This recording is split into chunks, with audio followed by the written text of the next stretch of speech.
Every time I look at the work I do with my colleague, HDR, there's an immense pride in it. Mm-hmm. The reason I'm saying that is because the buildings we design, is for the protection of U.S. national security and freedom around the world.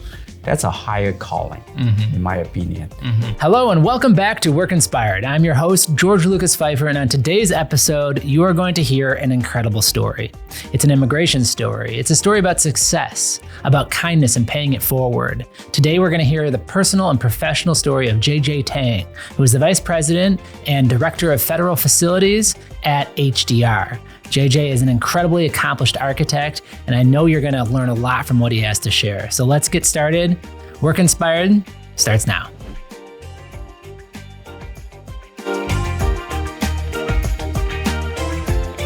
JJ, I've been looking forward to this conversation for a while now. We've had to reschedule a couple times, but thank you so much for being here and for being open to telling your story. It's such an inspirational and incredible one. So excited to share it with our listeners today. Yeah, thanks for having me. I'm glad to be able to tell my personal story, and hopefully your audience will get inspired by my experience. It's the right show, Work Inspired, and you're going to inspire some people today. So let's start with the present. Yeah. You're currently the Director of Federal Facilities with HDR. What does HDR do, and what's some of the work that you're currently involved in? So HDR is a employee-owned company, one of the largest employee-owned company in the architectural engineering industry, with about 11,000 people around the globe. Wow! And in the architecture side, which I'm really part of, is we proud ourselves to be a number one healthcare design firm, number one military architecture design firm, number one science and technology design firm in the industry. As the Director of Federal Facilities, I involved and oversee the military architecture design across the entire HDR platform. Wow. So cool. And an ESOP company as well. So an employee owner. We are the same structure here at BOS, and there's some pride involved in that as well, right? Exactly. Cool. So let's now, so we'll work our way back up to the present, but let's go back to the beginning. We always start each episode where we ask the guest to kind of tell their professional story. But in this case, for your episode, I'd like maybe to hear a little bit of the personal story. Yeah, sure. Talk about your background and how you made your move to America and how you got to where you're at today. Yeah, so I obviously doesn't look like most of you guys. You can tell. So I grew up in China in the 1970s and 80s. I was really good in drawing and also good in math. So I was told, hey, you should study architecture because that's really bring your talent of artist as well as your talent of being good at math. So that's how I started. Went to school, a top 10 school in China, Huazhong University of Science and Technology in Wuhan. And then the first year we had a visiting professor from Chicago by the name of Ogden Hannaford. He was a professor at the IIT, Illinois Institute of Technology, and also was a longtime colleague of Miss Van der Rohe and student of Miss. I mean, I'm sure you know who Miss is. And, he taught us the very disciplined way of drawing as a freshman, students, and also taught us God is in detail, the approach to architecture.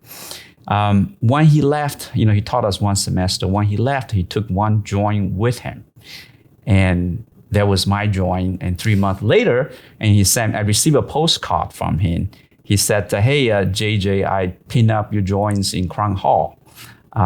So I was very excited. I wrote him back. And that's how it started our relationship until his passing. So I started a relationship with him, but I always want to come to the United States to study because it's a privilege at that time for any students and also a real opportunity. What happened later really changed, enhanced my determination to come to U.S. is in 1989. There is a massive student democracy movement in China, which I was participating. And then, we went on streets every single day for 2 months nonstop in Wuhan, in Beijing. Unfortunately, the movement was fell. You all remember June 4th, Tiananmen Square crackdown. The guy standing in front of the tank. That's probably the most iconic image of one of the 20 centuries. So I was very depressed, to say the least. One thing really, I was a senior. After that, everybody in my class was asked, hey, if you want to graduate, get to Parma, you have to write a repentance letter to basically stay. You are used by the few others. I'm sorry, and I didn't know what I was doing. So I have no choice but to do that to get my diploma. So I got my diploma. I start apply to come to study in the United States, and IIT accept my application for a Master of Architecture, but I did not have the financial means to come. Sure. It's at that time was pretty relatively poor country back in the 1990s. So I reach out to Ogden and say, Ogden, I get accepted to IIT. Would you mind to sponsor me? And so he really came out a big time to sponsor me to come. I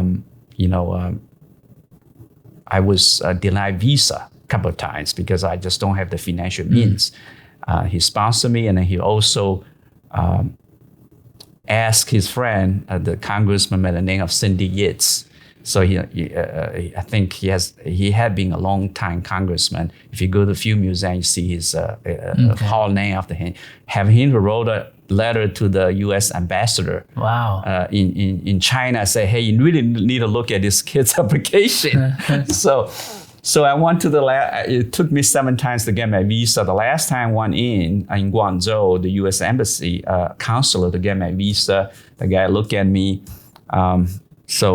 He actually looked at me and asked me a couple of questions. He said, no, I'm not going to give you a visa. So I was disappointed, ready to walk out. And then right before I walk out the door, that was my 7th time. And then he called me back. He said, JJ Tang, you came back. And he looked at the letter and said, yeah, I gave you the visa. So I was very excited. And then, the things was kind of interesting. One, I ready to go out, to come. The Chinese, the borders look at the visa. He said, I think you have something wrong with your visa. I said, what's wrong? He said the day, was October. One of the days is like a 30th, September 30th, October 30th. And then the day was put it on was the 31st. Oh. That day that it didn't exist. Oh, no. So, at that time, there's all the student leaders was leaving China, so the Chinese government was very sensitive about that. Make sure nothing gonna escape from the cracks. So they made a call and said, yeah, this is good. So I left. And I came here, stay with him at the Lincoln Park, his house, and attending school at IIT. So that's how I get to US. And so the visiting professor that brought your drawing back, Hannaford, you stayed at his house when you came here? Yeah. Wow. Yeah. So interesting story. I mean, I don't know if you guys know the person by the name of Hammer Yang. He just passed away.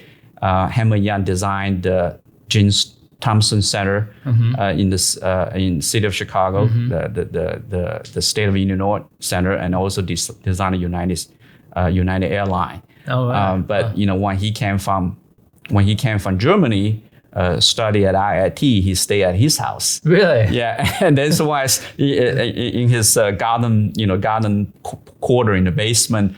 And he mentioned it to me, hey, JJ, when I ended up working for Hammer Yang in the 90s, he said, hey, Hammer Yang stay here. Where you stay. Wow. So anyway. That's very cool. So you got into the United States and you got on the visa, you started working here. Went to school. Yeah, went to school, got your master's. Yeah. What happened after you graduated? Yeah, so before I jump on that, I just want to say, when I came to IIT, I had the fortune to study with the MISA students. You know, I was a teaching assistant to Alpha Coldwell, the legendary landscape architect. And then he was MISA's a longtime colleague. And then, you know, my professor, thesis professor, George Shipwright, designed the Lake Point Tower in Chicago, and then Jim Spear and John Dubrow. That's how John worked at the Morphy Young, worked for Hammond. That's how when I graduated, got to work at Morphy Young, worked for Hammond Young. Wow. So how do you think? So I mean, was it good fortune that put you in contact? Was it skill and determination? I mean, it seems like you were coming out of the experience in China and being put into this kind of network of all these very influential people, or people that were doing such great work. What do you attribute that to? Just kindness on Hannaford's part, or was it fate? I mean, it just seems like pretty remarkable. So you could make a movie out of that story. Well, you know, what I would say is somebody need to have something to show, you know, people will have interest. Right. For me, you know, this really inspired me. One day, I was talking to Ogden in 1991 in the summer. We're just sitting in the backyard, we're talking. I said, Ogden, you know, you really spent a lot of effort trying to get me here. Right. You know, I'm just curious, why? You know, he said, hey, JJ, look, you know, I have empathy for the students at the Tiananmen Square in '89 student movement. Okay. Once I knew I knew your involvement as a student, and once you reach out to me, I want to help you, you know, asking for help, and you know, my conscience told me I need to help this kid, and you know, you're a great, you know, youngster, and want to help you. But remember, I help you today, you help so you can help others tomorrow. That phrase stick with me ever since. It really changed the way I view a life. You know, help you today so you can help others. And you know, I grew up in China. My thoughts has always been, you help me today so I can give back to you. If you don't help me today, you know, like, I don't need to hang out with you. You know, it's a transactional mentality versus, you know, paying it forward. And really, you know, there's a lot of people today think America is not a great country. You know, there's a lot of issues. Everybody have issues. Every country has issues. But what I would say is this is a great country because people like Ogden who gave me a future. Yeah. You know, and that's what it is. He became a mentor, you know, and he was a student of Miss Van der Rohe. And I guess stories about I have when he left, retire, move to the retirement community in Lincoln Park. So he gave me a set of joint. He said, JJ, this may have some value. You keep it. And I look at it's the original footprint, the blueprint of the Farnsworth House down in Plano. Wow. Okay, so I look at it. You know, there's for construction, door and hardware has scribble lines. And you know, who knows? Maybe these have some lines. And an interesting story. Later on, I want to donate that to Art Institute of Chicago. So I called the Art Institute of Chicago out and said, hey, I get this joint from a blueprints from the 1947, and would you be interested to accept my donation? So the Art Institute of Chicago at that time the creator of the architecture department by the name of Martha Thorne. Now later, you know, she became the Pritzker Foundation, the Pritzker Prize chair.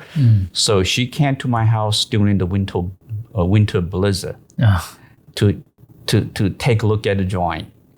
And I made 3 requests. I said, you know, one, I would like to have this joint on behalf of Ogden Hannaford. She said, that's no problem. And then the second, I said, I would like to make a request to have this to be a permanent display in the Art Institute of Chicago.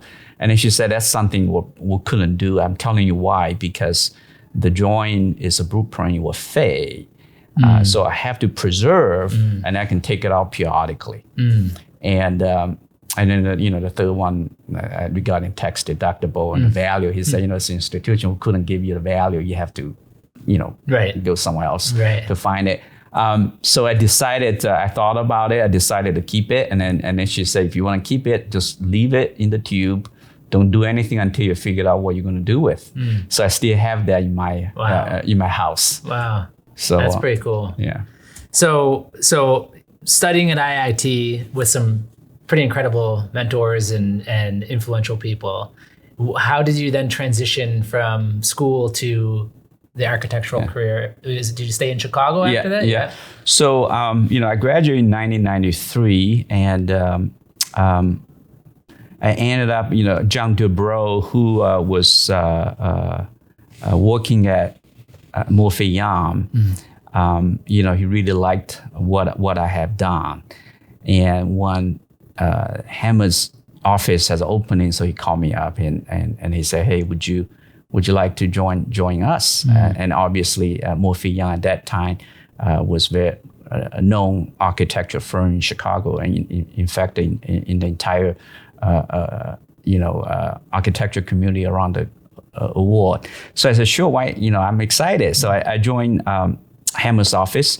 I would say I would categorize my professional career into 3 stages. Okay. The first stage is really you soak it up, you learn from the best. That's what I started at Jan's office. I work under the lead principal architect, doing design work and then doing construction documents and detailing buildings. Really what I learned is put buildings together, nuts and bolts of putting buildings together, the detail. Sure. The detail, like what Ogden mentioned, God, that's actually Mises' phrase, God is in detail. The beauty is how the detail express the beauty. And I learned that. So that's my first, 10 year of my first phase of the career is just to be all-around architect, and learn from the best, and that really offer you opportunity. Probably if if I would not have worked there, and I may not have the opportunity later on. So after that, I do have a mentor. Ogden was my mentor, and when I was at Murphy Young, I get a number of mentors. Martin Wolf is another one. So when he left Murphy Young to be a partner at the Solomon Quarter Advance, he asked me to join him. So I went over there.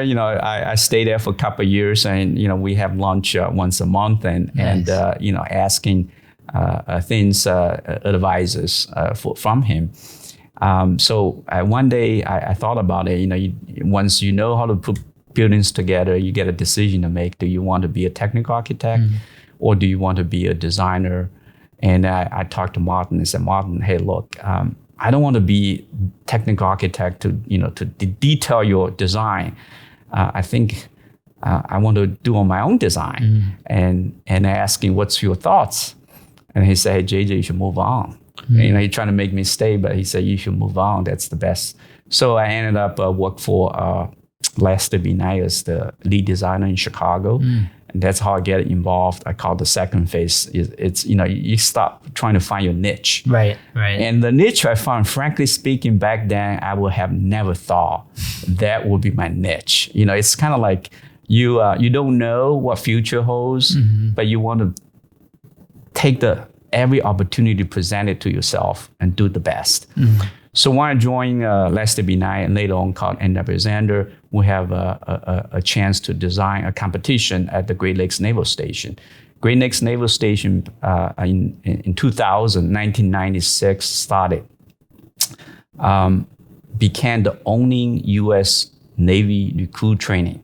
In other words, the base for the entire U.S. Navy. If you want to join the Navy, if you don't go to Annapolis as an officer, training, or going to ROTC, all the sailors first stop, whether you're from Guam, from Puerto Rico, from Washington, and you go to Great Lakes Naval Station. I didn't know that. Yeah. Wow. Now, so that's the boot, what they call, that's the only boot camp for U.S. Navy. Huh. So So anyway, we were in the competition. We won the design competition for design the integrated barracks and training facility. And then after we won that, we designed a work, and it's a snowball. And then next is a whole brand new campus called Camp John Paul Jones, and then Camp Muffer and Camp Porter. I was a designer, and I was able to establish the thing called quarter deck of the Navy thing with the commander of the Naval Education and Training Command. And I did some master plan for 3 campuses and did about, I don't remember how many buildings now, probably 17 buildings of them worth about $700 million.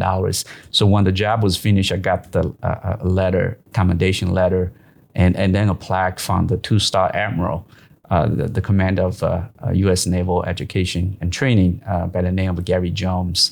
He said, thank me on behalf of the U.S. Navy. That's so cool. So that really, put me on the map, sort of speak. When I joined HDR in 2006, it really, as I mentioned earlier, HDR is a company, 11,000 people, and had a platform of a global reach, offered me the opportunity to do work all over the world on behalf of the U.S. government, for the national security.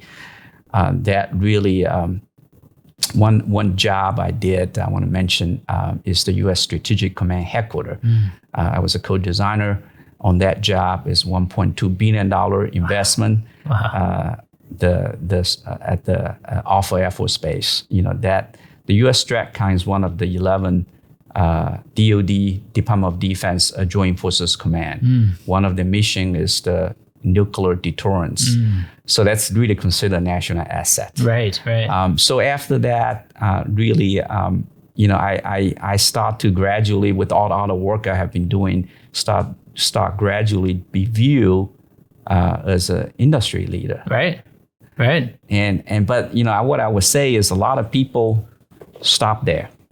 Then getting really good at it and do good design, good buildings, had great projects to show for, but then stop over there. What I would say my third phase of career, which I view probably is most important, it's influenced by Ogden. What he said, help you today, help others tomorrow. When you're giving now I know I'm in a position can influence others. A lot of people say, I don't want to do that. And I took it. So the platform I use, third phase is really giving back to the profession. Okay, I'm in a position to be able to give back to the profession. And then I feel that's my, not duty per se, but my responsibility. So the platform I use is the Society of American Military Engineers, which is the prime professional organization devoted to national security. In 2011, I was awarded Urban Medal by SAME. The short name is SAME.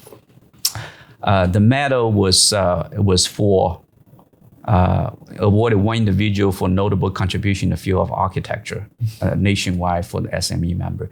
So I was awarded that, and for the work I have done.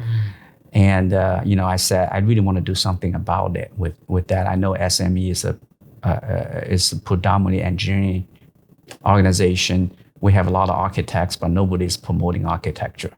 So I said, hey, let's. I got a group of like-minded to start the architecture practice committee. Like folks like Paula Loomis at that time from the Coast Guard, U.S. Coast Guard, and Ed DeVroe, Dave Packer from the Army Corps of Engineers, and Yvonne Lee, who is a younger architect. Now he works at the Air Force Academy. And we started the architectural practice committee for SME, and that's in 92 years history. That was the first time architect has a committee. Wow! And then we later connected with AIA to be able to AIA, the American Institute of Architects, to be able to expand our reach. We signed a MOA between SME and AIA. Joe Schradell, the director of SME, and Bob Ivy, the CEO of AIA. Bob Ivy just since retired. So start collaboration between these two organizations. So it really united thousands of architects practice federal and military architecture. Wow. In the industry. Wow. And because of that, I never thought about it. So first, first I got the medal for that, and the president's medal from SAME for the work I done with my industry colleagues. And that's I think it was 2015, and 2017 I was elevated to the fellow of SAME. The same year I was elevated to the fellow of AIA. Wow. And then later on I realized, I was just digging after I became FAIA. I realized I am the second Chinese FAIA who came from China, from mainland China, after China opened its door. Wow. And that's, we get thousands of immigrants coming from China. Like me, there are a lot of fellows at the Academy of Science, but I'm the second one in the American Institute of Architects. It's like you probably never find a football player Chinese. That's incredible. I mean, there's so much there. There's so much to your story. I've got a couple questions, but I'll stay with the one on you're talking about these recognitions and these achievements and earning the spot of fellow. What do you attribute to that? I mean, you've had an incredible amount of success. It seems like you alluded to it, you found your niche and you followed it, and you got specialized and you were adding value. I want to talk about the paying it forward part of the career, but as it relates to your professional success, what do you attribute to that? That's a good question. What Ogden taught me back then, it's what the success is not about how much you gain. A lot of times we look at individual success. I own 3 houses. Sure. I'm the CEO of the company. I'm the richest person in the world. I mean, that's great. That's the one way you look at success. But what I was taught by, inspired by Ogden is how much you give. Okay. You can gain the entire world, but you don't give. I don't think people would appreciate as much as, it's really, I can contribute my success to the philosophy of, it's not about how much you have, it's how much you give. And that's what, if you look at the story I just told, I started the architecture practice committee with my colleagues. And then later on, I started the National Design Award Program. It's all I want to work on behalf of my industry colleagues because I am in the position to have influence, and that's what I did. I did not think about all the honors I received. That was a result. Yeah, exactly. But you were very clear that the most important part of your career, where you're measuring your success, is in this third phase where you are giving. That's right. That's very cool. Yeah, and I really encourage people who want to get to the point they're in the position of influence, use it in the right way. Don't just don't just let it go. Sure. So yeah, that's incredible. And we'll talk about that for a second, but let me just go backwards in time for one more minute. As you were telling this incredible story, I was thinking about the people around you, and you talked about some of the people here in America. How was it as an immigrant coming over? Did you come by yourself? Did you leave family behind? Were you able to connect to that family or back to China? How was it from just like from a personal perspective?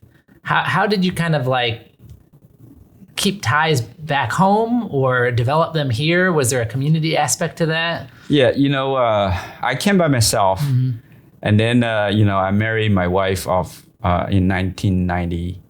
I think it's going to kill me if I get it around 1994.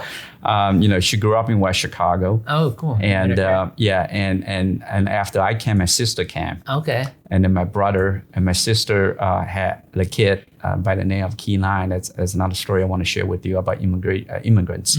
So when he came was as a youngster. He came probably 11 years old. I have 2 nephews. One is 11 years old. My sister they didn't speak any English. Okay, so my sister hold them 1 year back. They were living in Florida, So he attended Nice High School. That's where Tim Tebow went. And he didn't speak any English, so they hold it back 1 year and then get him involved in ROTC.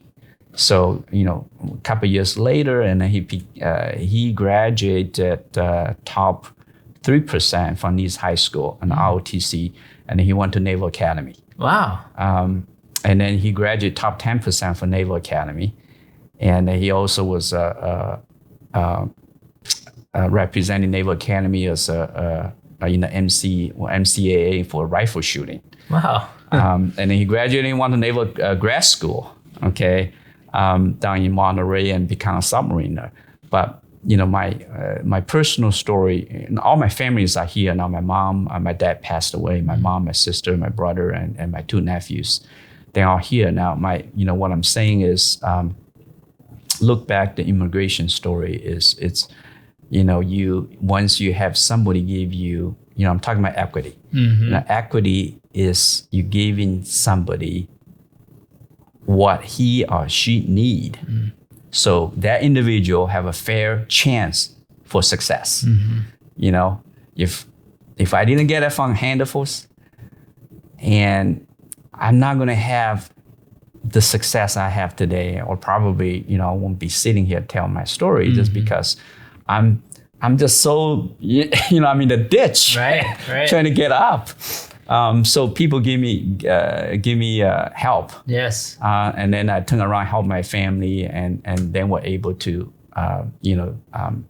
to be a great contributor in this society through hard working, and that's really, you need help, but you gotta be a hard working person to be able to contribute. But it's amazing the ripple effect or the chain reaction that helping one person can have on so many people, right? Yeah, it's like like Ogden said, I help you today, so you help others tomorrow. Right. It's not, you impact people's lives is not because you talk about it. It's through your action. So cool. And you talk about helping others. You've obviously helped your family. You've helped the architectural community. Obviously, I think that there's something to be said about this specialization in the American defense and the American military. You, in China, were fighting for democracy. And now here you're serving one of the greatest forces to protect democracy, promote democracy around the world. Is there a pride in that too? Because that's helping people in many people's perception. Yes. Every time I look at the work I do with my colleague, HDR, there's an immense pride in it. The reason I'm saying that is because the buildings we design, is for the protection of U.S. national security and freedom around the world. That's a higher calling, in my opinion. And, one example, we just finished construction, completed last year. We designed the Navy SEAL desert training compound in the desert of Southern California. That facility is used for the Navy SEALs who took out Osama bin Laden. When you think about, every time I think about that, I have nothing but just immense sense of pride, to see what you'd be able to contribute to the U.S. national security and freedom around the world. It's so cool, especially given your history. Yeah, I mean, anybody would have a lot of pride in that. But you talked about a movement that didn't succeed, back in China originally when you were in school, and now in your professional career, contributing so significantly to one that has, so cool. Let's also talk about a little, it doesn't stop there. And that's what you said. When you get to this, when you get this recognition, you get to this pinnacle, use it well. Talk to me a little bit about the project you did at Camp Zulu in the Congo. Yes. That's it's a different set. Right. It had nothing to do with, it's a pro bono job. Okay. That's more, though, I would say, you talked a bunch of different ways about paying it forward and helping others. This one seems more of like the pro bono, right? It's you giving something, and it's not really professionally it's not through your job, right? That's correct. Yeah. So, 2015, I had the opportunity to design mission critical facilities for U.S. government in Africa. In the meantime, around the same time, my wife and I, we became a sponsor of a kid. I think that time he was like 6 years old. And then to this day, we're still sponsoring that until he's turned 18 in Congo, Camp Zulu, financially. So through a World Vision. So World Vision knew I was an architect. So one day they approached me. He said, "Hey, JJ, we have this, we want to design in a camp. There's a lot of kids and a lot of them are women. Say we want to design this community center, the dining facility for them. Would you mind to design it and help us with fundraising?" So I came up with a design pro bono, and then I wrote a blog at the AIA Chicago, Chicago Architect, and asked for donation on the project. And that actually, and later on I was told by World Vision, and then we did get a lot of donations from the American Institute of Architects, the people who read your blog and donated money. So 2017 was built, and I got some photos of during construction. I got some photos after the construction. There's 2 photos that really, every time I see this, I just profound impact on me. One of them was a young adult and as working, making beans, and basically they use this money not just building the facilities, also help to train the locals to have a skill in construction. Yeah. And then the second photo was a photo of a bunch of kids smiling along the dining room table. And every time I saw that, it melted my heart. It's like it really gave me a sense of, want to put it. Sense of feeling like what you did, small part, but you have such a profound impact in changing people's lives on the other side of the globe. Right. You do have a power and ability if you put into action to change people's lives. You obviously cannot change everybody's life, but what you can do, I help you today, you help others. Tomorrow you change one person's life, that person change 10, and then like your story. Yeah, 20 years later, the world can be changed for a better place. So yeah, it's very, the reason I wanted to bring it up is because you sponsoring somebody and then also taking your profession and using it to benefit less fortunate, area in the world. It's so much. It's so similar to, not the same, but it's similar to what was done for you. And so it's that paying it forward ideas. Yeah, on the paying it forward. There's another story I want to share if we have time. Is about we get involved and sponsor a refugee family from Congo, not from Congo, from Nigeria in Chicago. In 2006. My wife and I participated in the study called the Purpose-Driven Life, sponsored by our church. And after that, we're asked to do a project. So I reached out to Catholic Charity. I said, "Hey, we would like to help you." And the Catholic Charity actually helped my brother to come when he came here. That's how I knew the Catholic Charity. And I said, "Yeah, we have this family, a young lady by the name of Evelyn Johnson. She has 2 kids, about 7, 8 years old, and another one's 5, and she was pregnant at that time. We just settled them in Westmount suburbs, and they need a lot of we need to get an apartment ready for him. If your group would be interested to buy the stuff she need to get the apartment ready, that would be great." So I said, "Okay, that's great." So that was I think it was 5 weeks commitment. So we got apartments and get all she need and took out for grocery shopping after that, after 5 weeks. And we asked Catholic Charity, can we continue? And then Catholic Charity said, "That's your decision. Our commitment is 5 weeks. But if you want, then you can make, talk to Evelyn Johnson." So we did. And then that really became, after 5 weeks, and it become, turned to a year and 2 years, and we still, be part of, she's still be part of our lives. and I was a mentor to her son. In fact, I just had lunch with him last week and told him I'm doing this podcast. I'm going to share with him. Now, he graduated from college and he's going to grad school to be a nurse. Now she has a great success cleaning a company. I would say when you reach out to people to help, a lot of people respond.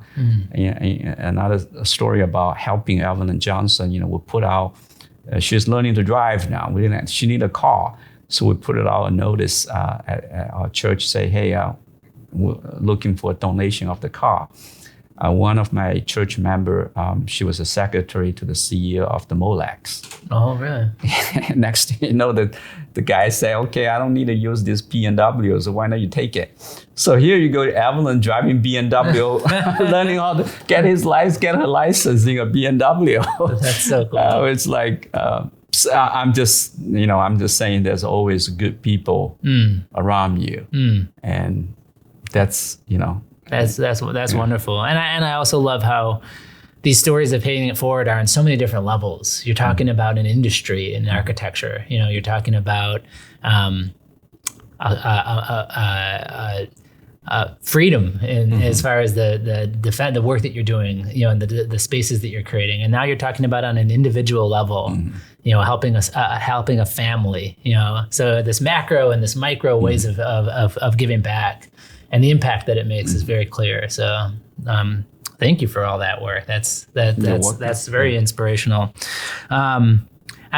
At the risk of making this episode a little longer than others, but I do want to talk about it because on this show we discuss culture quite a bit. Often it's workplace culture because we design workplaces and furnish them, and that's the impact that our business can have on an organization. But from a culture perspective, moving here from China, and I'm guessing there's a difference in culture, right? Yes. So what was your experience like immigrating here and dealing with a completely new culture, and integrating into a new culture? And have you been able to kind of integrate that experience into your work at all?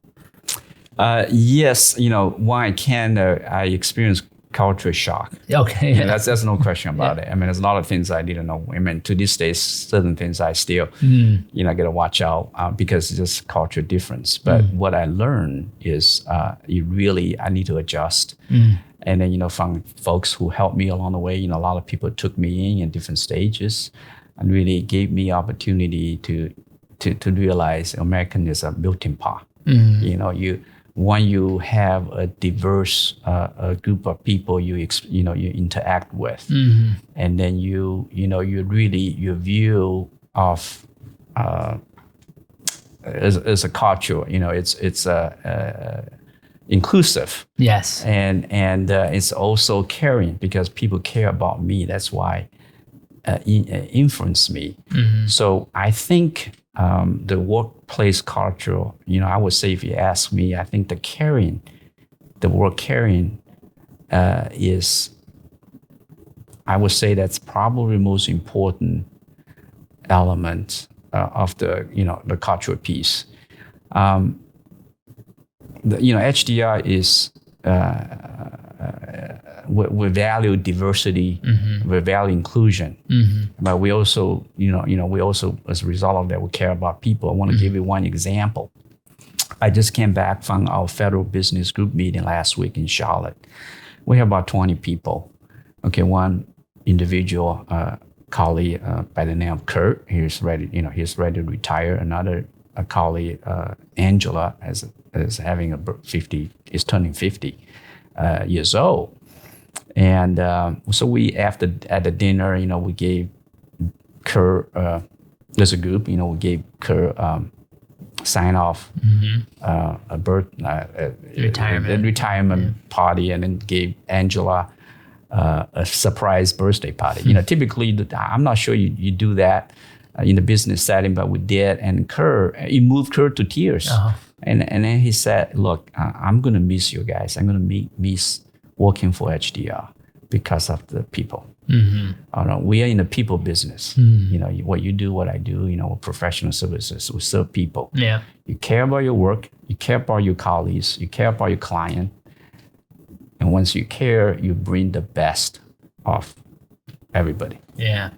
And that's what I was hoping you would allude to, because the diversity, the melting pot, the blending of different cultures, there's a lot of value in all these different perception or ways of looking at things and these different backgrounds and influences. But the thing that can transcend them all is the way we treat each other, right? Exactly. And that's pretty cool. Yeah. You've had a long career in an architectural world. You've seen a lot of things. You've done a lot of great work. We've just gone through a pandemic. Things seem to be changing quicker than they've ever have before. Maybe not, but it seems that way at least. What are some ways that architecture is changing? Do you see, 5 years in the future, some substantial differences as we, from where we're at today? Yeah. I would say, if you look at the practice, architecture practice, okay, in 1980 or 90s, when I started in the early 1990s, architecture practice was predominantly dominated by small or medium-sized firms locally or regionally. Okay. Yeah, it's not, you don't see what today, predominantly dominated by multidisciplinary national firms like HDR. Sure. I think one of the reasons that happened is, the buildings getting more complicated due to all the issues we're dealing with, climate change and others. And then the client get more sophisticated. They're looking for somebody who can deliver the whole package, the project getting a lot bigger. Sure. So that's why you see the flourish of the A&E firm, multidisciplinary A&E firms in the industry. Then they start to take it over since 2000, probably 2000. Okay, and so that's changed. I think that's going to continue. Okay. To be like that for foreseeable future is the industry is going to be dominated by multidisciplinary A&E practices rather than a smaller practices. Right. And I mean, then the small practice won't go away. Obviously, then it's always going to have that piece. But if you look at overall, and so that's one on the technical side, on the architecture. I would say the building information technology, BIM.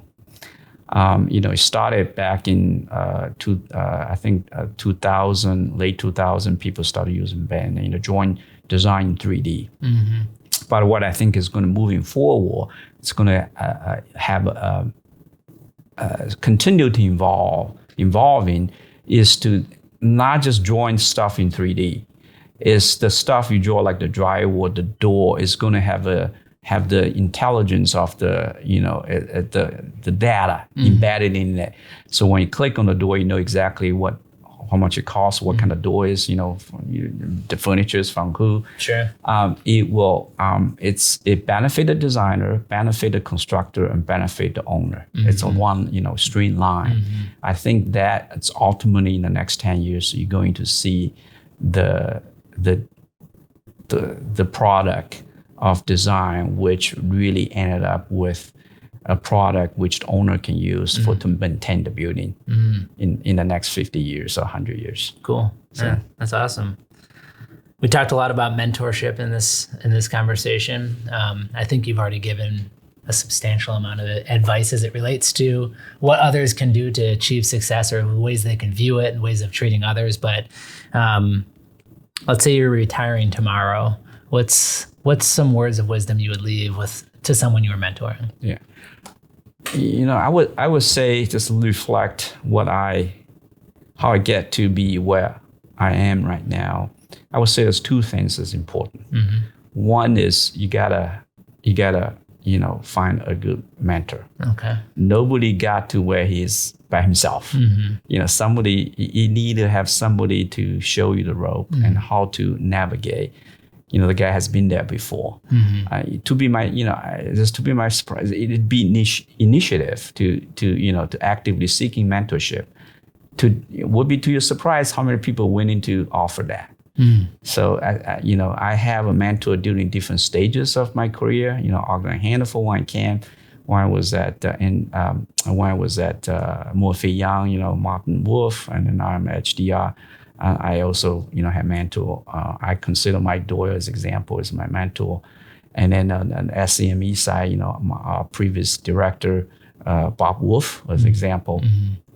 So find a good mentor to learn from them.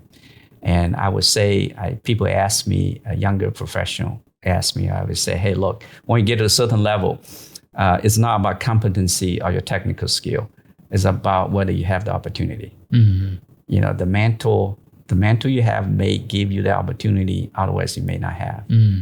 So that's number one. Number two, I would say, it's really have a desire to want to make a difference. Okay, and that's what I did with SME on the Architecture Practice Committee. That's what I did on the National Design Award Program. Have a design to make difference with the people you like. Work together. And I would say that's, if you don't have a desire to make difference, it's not going to get you to where you want to be. So great advice. Yeah. Well, you've shared so much with us today. Your story is incredible.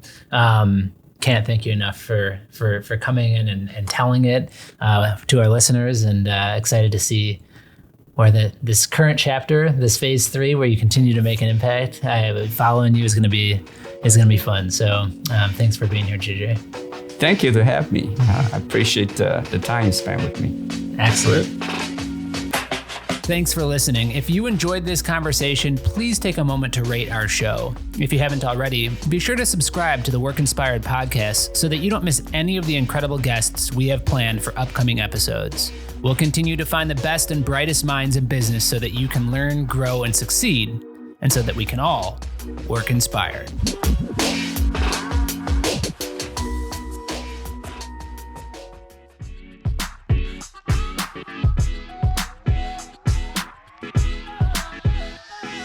Work Inspired is brought to you by BOS, a leader in commercial working environments and a Hayworth best-in-class dealership. Experience our 360 approach and discover the team, tools, and techniques required to navigate the complexity of your next workspace at BOS.com. If you have ideas, feedback, or would like to be featured on our show, please email podcast@BOS.com. Thank you for listening. This has been a Workspace digital production. If you're interested in launching a podcast at your organization, please email info@workspace.digital for a free consultation.